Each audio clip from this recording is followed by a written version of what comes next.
Welcome to Rugby AM here on Free Sports. It's another great week, and I've got my partner in crime, Jamie Jones Buchanan, and the man he faces this weekend, a magic weekend. Michael Shenton, Castleford captain. Shenny, I'm holding you back here. There's a bit of beef in the room because Castleford always got the wood over Leeds in recent times. Obviously, a magic weekend, not in grand final, but we won't bring that one up. And you're looking forward to this weekend because it's a great weekend in the sport. Do you know what? Magic Weekend's one of the best things RFL have done in recent years, isn't it? I mean, everyone's come together. It's a unique concept, and recent times we've played Leeds and they've been superb games. And last year, I don't know about you, Jonesy, but it was an awesome atmosphere up at Newcastle. I love it since it's gone to Newcastle as well. All the fans seem to buy into it. You meet a lot of Geordies up there who seem to love rugby league, and it's starting to grow a little bit there, take off a bit. So I don't know, I just love the concept of it, and do you know what? It's going to be a great Saturday. I think us and Leeds finishing off. It's a good narrative, isn't it? Because you go into the stadium and there's always a game on before, and you're sort of watching this game unfold, knowing that you've got to go out next and perform. It's almost like, it's very, I know I'm going about gladiatorial rugby league, but it's like being in a coliseum, watching Lions mash each other up, and going out in a few minutes or even hours later to mash each other up again. And quite often there's those special edition kits that get worn as well, and I think we've got a Captain America one which I quite like. I love Marvel. Are you liking it? Because there's been a lot of negativity about the kits this year. Yeah, well, they can be whatever. Everybody's got an opinion. If you don't like them, that's fine. That's your prerogative. I just like that superhero story narrative. I think we all like to be superheroes within ourselves, and that's what we try and portray on the pitch. Superheroes, different talents, different skills, different players, personalities. That's what it's all about. I quite like it, Simon. I reckon the best kit, I don't know what you guys think, is the Salford kit. The Manchester, the charity kit. And I reckon that Rugby League should do a charity round and everyone should have a charity kit. What do you think of that? I reckon if we did a round for every idea that you've got, Simo, we'd have about 62 weeks in here. So maybe, but I just want to get Yorkshire Lancashire sorted out first, and then we'll do a charity round, mate, definitely. We'll get on to that later on. Let's talk Cass starting, because great season last year, obviously coming up just short at the end of the season, but fantastic for the club to finish first in the league for the first time in its 91-year history. As a captain, you must have been really proud of that achievement. Yeah, I'm massively proud of what we achieved last year. I mean, it's been a few years coming now. We've been building for that, and we just managed to pull something special together last year. Just the consistency we showed, and just the togetherness that got us through some really tough times. But then, at certain times, we were just kind of, it felt like we just knew the coach would throw stuff at us and just go, like, we want to implement this in the plan, and we could just grab it. A bit of a contradiction to what we've got this year a little bit. We're trying to get to grips with how we're playing this year. Have you changed your style this year? Well, certain things have happened to us with Zach, and then like the fullback, it's a massive position. You don't realise until you lose one how important. You've been playing there. Oh, we're just filling in, just doing a job really. Is it a lot harder than people think? A fullback, you played centre, you played wing this year. Yeah. Fullback is, if you've never played there before, Jones will tell you, if you have to change a totally different position, it's like alien to you going somewhere else. I mean, I've been at outside backs all my career, so I kind of get it. I was really good friends with Luke Dawn and that, so I learned a lot of things off him, how he kind of controlled from the back. He's probably the most controlling and best I've played with from that side of it. So I know what it takes, but you've got to be fit, you've got to be smart as well, you've got to understand, and you've got to have fast reactions, because when you're under the pump, like it's try-line defence, find out when you're right in the middle, you might have to get back, and then you've got to manage your line, get numbers where they need to be. Yeah. So if you've got a specialist fullback, world-class fullbacks, they're worth every penny. We're going to talk you all the roses today. We're going to talk referees. Got loads to come up on the show, especially a real special game day with Wagga Taurus, or Double O Taurus, we're going to call him. But first, let's go over to Widnes and meet the legend that is Terry O'Connor as he gives us his Getting to Know You.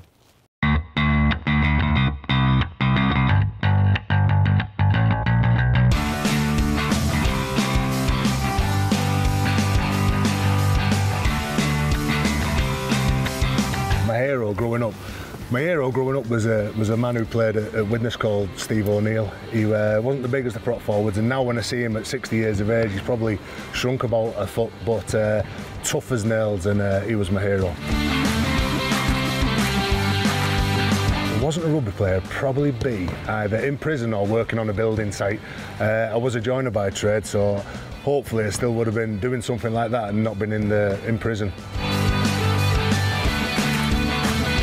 My first mortar was was a Mark II Escort, and I was absolutely going mad about bucket seats, and we welded and bolted some little anchors on so we could tip them forward, and the anchors broke. And my girlfriend, my wife, because it had broke, and I'm not saying it was because of her weight, we had to take the seat out and we drove around Widnes every night of the week, but she had to sit in the back. She was like royalty. Favourite song? I don't think I can break out into the song because there's too many people in here, but anything that's like 80s or 90s, that'd be me and my fleurs walking around the discotheque. That's easy, that. It's Fat Barry Matt. I think everyone thinks that we, when we signed for Wigan, we became friends, and then obviously they got rid of him because he was the crap one, 12 months into a 3-year deal. They got rid of him, but we met at amateur, and every other Saturday, like, it'd be down to Widnes or I'd be up in Oldham, getting into mischief, and still, what is it, 30 years on, we're still getting into mischief now. I always think that the best game that I've ever been involved with was when Wigan took on Saints on Good Friday in 2003. I think we were getting beat by about 12 points in the game, and we came from behind and beat them, and that memory will always stick with me. Not about grand finals or Challenge Cups, that was a real special moment, that. And I don't think I've got any worse moments really, because I'm just a fat kid from the middle of Widnes. To play on the big stage and even get beat is a dream come true for me. And as I say, I'm just fortunate to still be involved in the sport. Who would I want to rescue me? Well, it wouldn't be Batman and Robin or Superman. I'd probably say Wonder Woman.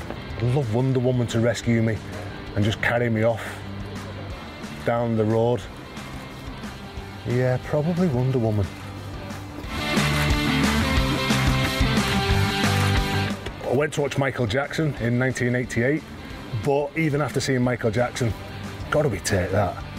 Absolutely, never forget where you're coming from.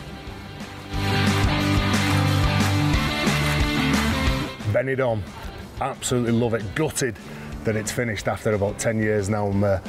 Or another good one that always brings back good memories, Phoenix Nights, quality. 2001, when we were playing the Aussies, every night as a Great Britain team, we went into the restaurant and we watched it time after time. Hilarious. Probably buy some more lottery tickets because I'd be feeling really lucky. Buy myself a nice car and get rid of my old Fiesta Mark 1 Super Sport 1300. Twin carburettor, bucket seats, Recaros. I'd probably like to buy Baz some more elasticated jeans. He's really struggling at the minute. He's obviously got some weight issues, and the elasticated jeans are not elasticated anymore because they're a bit too tight. That'd have to be like my childhood hero, because I'm still in contact with him now. The reason why, as a kid I had a chance of signing for Saints and for Wigan and Salford, and I chose Salford and turned down Saints and Wigan, which back in 1991, especially with the run that Wigan have gone on with the Challenge Cup and where Saints were as well, that everyone thought was absolutely mad. But Steve O'Neill was the coach of Salford reserve side, and I thought that if he couldn't teach me anything, and Kevin Tamatiou was the head coach, if they couldn't teach me anything, well nobody else could. And fortunately for me, it paid off, and I joined Wigan 3 years later. If I didn't join them 3 years later, Steve O'Neill would have owed me an awful lot. San Carlo or El Forno or Living Room or Pesto. There's loads of places love it. Anywhere that does nice food. Italian food is what I like, along with Italian beer. Love Peroni. Is my favourite. Every time you have a couple of Peroni, you think, yeah, I'm all right. And then by the time you've had 4 or 5, it's very difficult to remember getting home. Or it is for me anyway.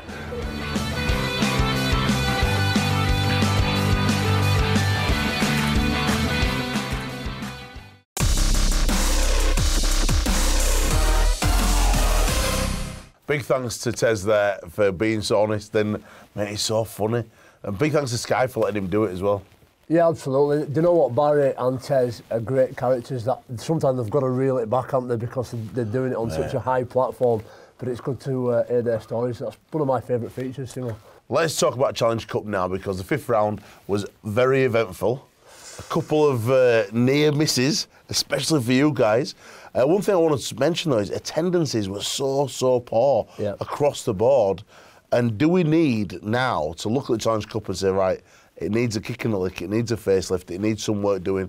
Let's move it about, let's get it out of August, either put it back into May or at the end of the season, let's do something different to reinvigorate the Challenge Cup. Well, I don't know what that'll do because it's cracking flags at the minute. If you move it out of August or whatever and put it in middle of rain and Narnia that we had for 6 months last year, as constant snow, games getting called off and disruption, I don't know, you'd have to ask the fans why the numbers are down. I know they've got to obviously buy extra tickets for Challenge Cup, it's not included, is it? But we can't control that. I don't know what the answer to that is. Simo, I don't know what just you include think. it? Just include it, Shenny? What do you reckon? In the season ticket? I don't think you can include it in the season tickets. I'm sure the clubs will tell you that. I agree with Jonesy. You have to ask the fans why they're not turning up. Is it because the price is still the same price for a Super League game? Maybe that needs to be looked at. Maybe the reduction in price for that. And I think the August Bank Holiday weekend for the Challenge Cup final is a good one. Some interesting upsets though. Obviously, Huddersfield getting through, Catalan in the next round, Lee as well. What were your Challenge Cup highlight last week? Biggest surprise? The Lee game. Yeah. Watching Lee Salford, I thought they were just some real intent about. In the first 10 minutes, I was a bit worried. Right. A bit worried for Lee, but they came strong, and you can see I've known Kieran Patel now for a few years, the Lee coach, and he's got a real influence on that team now. You can see them growing, and after a poor start to the season, they're growing into their season now, and they're going to be a threat come the end of the year. This Salford result tees up a game against the Leeds Rhinos, not at Headingley, at Featherstone. Featherstone Rovers, yeah. How's that going to be? It'll be interesting, won't it? It is what it is. You just got to get on with it, haven't you? And it's not a bad ground actually. I That's think a great ground. It's, you know, since they've updated it, put that stand in a couple of years ago, it's fantastic. So it's a great facility. I've never been one to idolise pitches myself, Trini. I don't know about yourself, but once you cross that white line, it's just a big green rectangle, regardless of wherever you are. I don't know what you feel like. Oh, you played at some pretty special places, haven't you? Don't it not feel special when you go certain places? Well, yeah. Not once I'm over the line, no. I think no. No. Just get up. Once you get that smack in mouth, you're on, aren't you? You're on. Yeah, once you get into the game, that's it. But I mean, the build up to the game, the feeling, and then once you've done that, if you get a win, the feeling after, it's normally pretty special, and you get memories from certain places as well. Yeah. Afterwards, when you can smell it, the success. It's all. You start to smell it. All 8 fingers, all 8 rings there. Success. Smell that success. You know what it smells like after a while. And Wolves 66, Wolfpack 10. Amazing. Did you? I didn't see it. I was driving to Sinnel. We had it on the player, and we were watching it on the phone, and it was like 10 all or 12-10 at half time, thinking, wow, Dixon's just been sent off for a jab. Did you see the jab? No, I heard about it. No. It was like a bit of a rabbit punch on it. Is it sending off? Well, I think Dennis Betts mentioned it. Things they've just gone black and white now. It can be a little rabbit punch or a big and it don't matter. They're just red card. That's what it says in manual. Oh, can't have that. It's going soft. It's taken out of the game. It's going soft. Well, what do you think? Let's hear Shenny. What do you think? Well, they've made it black and white, and they wanted to know what was it causing in the game or whatever like that. But with a £500 fine, you get banned for 2 or 3 games for throwing a punch. The boys aren't going to do it no more, are they? No. You get stung once, or you see someone else getting stung with that. It's going to be totally out of the game. I think there's bits and pieces in there. I think with the shoulder charge, things like that, I think when people, it's all right, the defender, we've got banned in from doing it, but how many times do you see a ball carrier doing it now, or lifting an elbow, or lifting a knee? It's a big problem in our game at the minute. We see footage of blokes doing things like that in the game that I think is more dangerous to our players than maybe little scuffles and stuff that sometimes the crowd want to see, and it gets a bit of energy going, doesn't it? I mean, a little bit of biff gets the crowd going, gets the atmosphere going.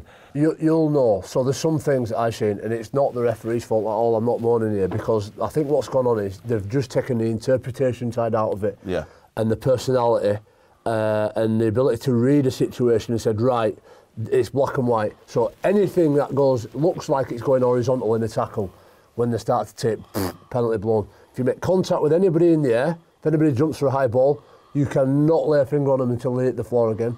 The one at Featherstone was ridiculous, by the way. That's like Missy telepathy. That was bad. He just got him before he took off. that was as bad as it gets. But what is that? Is that a red card? Is that a yellow card? What is that? I don't know. I'm not a referee. It's not up to me. I'm not making a comment. What else is there? There's the contact going through the line. So the lead runners, any sort of contact whatsoever. But what annoys me is that players start to play for it. So you'll play. There's two types of player. There's the one that will get round at all costs because they want to bring the tackle down. Yeah. They don't want to put it in the referee's hands. And then you'll get the player who makes contact and just dies on the floor. I want a penalty, sir. And that's the frustrating side of it. Because I guess the majority, especially older ones, will just try and get round. And it's going to point a bit like soccer where, well, I'm better off going down here. I don't know what you think.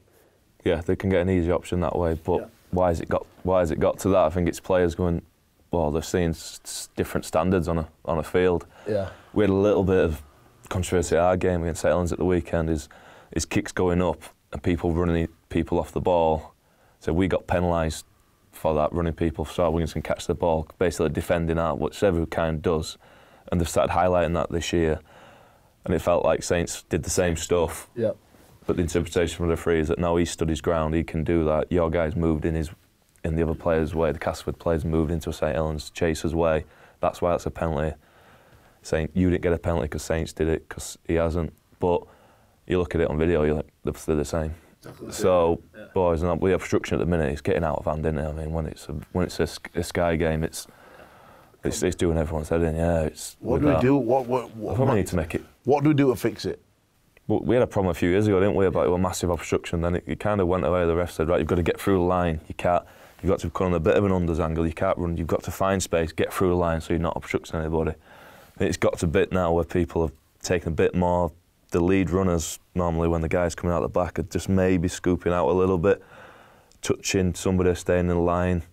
So maybe it's getting back to, look, when we get clear, you've got to get through the line. Well, it's a debate that will rage on. Please tweet us at Rugby. Give us your opinion. These guys are good as theirs. Why did I come on here? Let's go now to a Castleford legend, and here is 1 to 13. And 1 to 13 isn't the best players ever. It's the best players the person who's picking has played with. This is Lee Crooks, 1 to 13.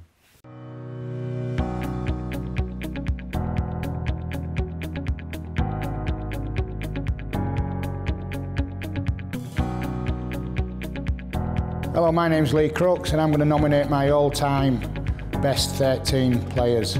My first choice is Gary Kemble, outstanding attacking full-back, great catcher of the ball, returned the ball exceptionally well, very good defender, Kiwi international. What more can you say? On the right wing, Jason Robinson, obviously played for Wigan for the majority of his career and then obviously went over to Rugby Union, but I was fortunate to play against him, but also in the Great Britain team with him in there, and absolutely outstanding winger, agility, pace, strength for a little bloke, superb. Right centre, I'm going to pick Richie Blackmore, who I was fortunate to play with at Castleford. Again, an outstanding centre, created a number of tries during the 94 season for St John Ellis when he broke the club record, and great defender and just a superb all-round player. In the left centre, James Luluai, who I played with at Hull FC. Again, Kiwi international, great agility, came onto the ball exceptionally well, had great vision, and obviously scored the memorable try in the 1985 Cup final. On the left wing, Martin Afire, just an outstanding player, sensational pace, and obviously anybody that can score 10 tries in a game, you know, deserves to be in there somewhere. Standoff, Gary Schofield, you know, transition from centre to standoff, did it smoothly, had a fantastic career at Leeds in that position, and obviously for Great Britain as well. Scrum half, probably one of the best of all time, I think. Peter Sterling, sensational player, privileged to play in the same team and on the same park as him, whether it was playing for Hull FC or playing against him for Australia. Just a superb player. Playing at number 8, I'm going to pick Kevin Ward.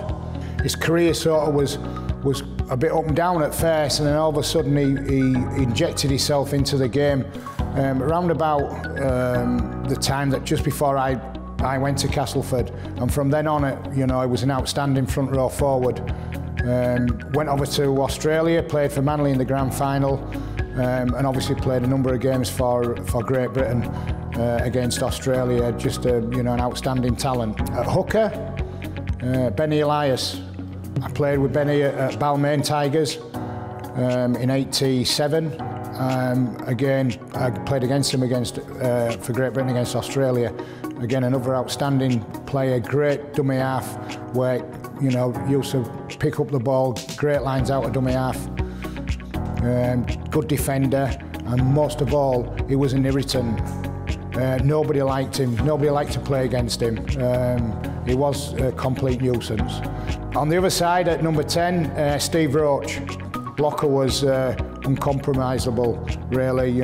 Size, quick, good feet for a big bloke, nice hands, and for an Australian front row forward, he could pass a ball, which was few and far between in those days. In the back rows, where I'm going to really struggle, I think, I decided to go with Taura Nikau, 11. Taura, I played with Taura at Castleford Tigers and against him for Great Britain against New Zealand, and Taura was a sensational player, and great work ethic, great professional. We had some outstanding times at Castleford, and he's just a truly remarkable man. On the other side, at number 12, I'm going to go for Ellery Hanley. To be fair to Ellery could play at back row, loose forward, front row, centre. You could just put him anywhere. He was just an outstanding athlete and could probably run backwards just as quick as he could run forwards, to be fair. And then at loose forward, I'm going to go with Steve Norton. My boyhood hero, privileged to play in the same team as him at Hull FC, and the only reason that Ellery's not playing at loose forward is because Knocker's playing there. He's by far the best loose forward that I've had the privilege to play in the same team as, and great skill level, great eye for a gap, a joker on and off the field. Great team spirit man, and as I say, just a well-worthy loose forward. Captain of the side,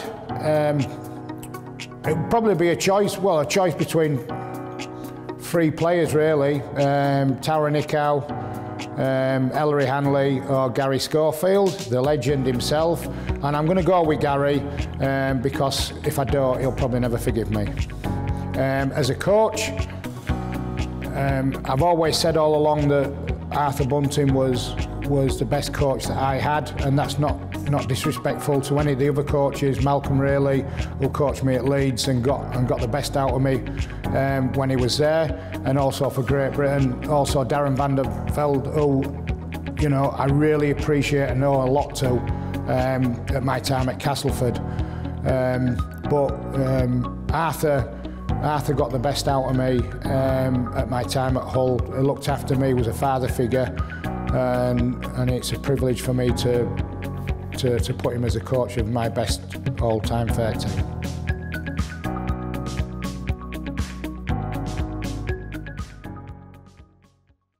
There's a player who did have a dig back in his day, him and Diesel. Certainly would have done, mate. Entertaining. All right, in part 2, coming up here on Rugby, we've got loads. We've got Waggers game day down at Butlins, and it is the best thing I've ever seen on Rugby, ever. In my whole time, 6 years is the best. Probably. Number 1, the opening is the best thing I've ever seen. So keep it locked, keep here, Free Sports from Rugby after the break.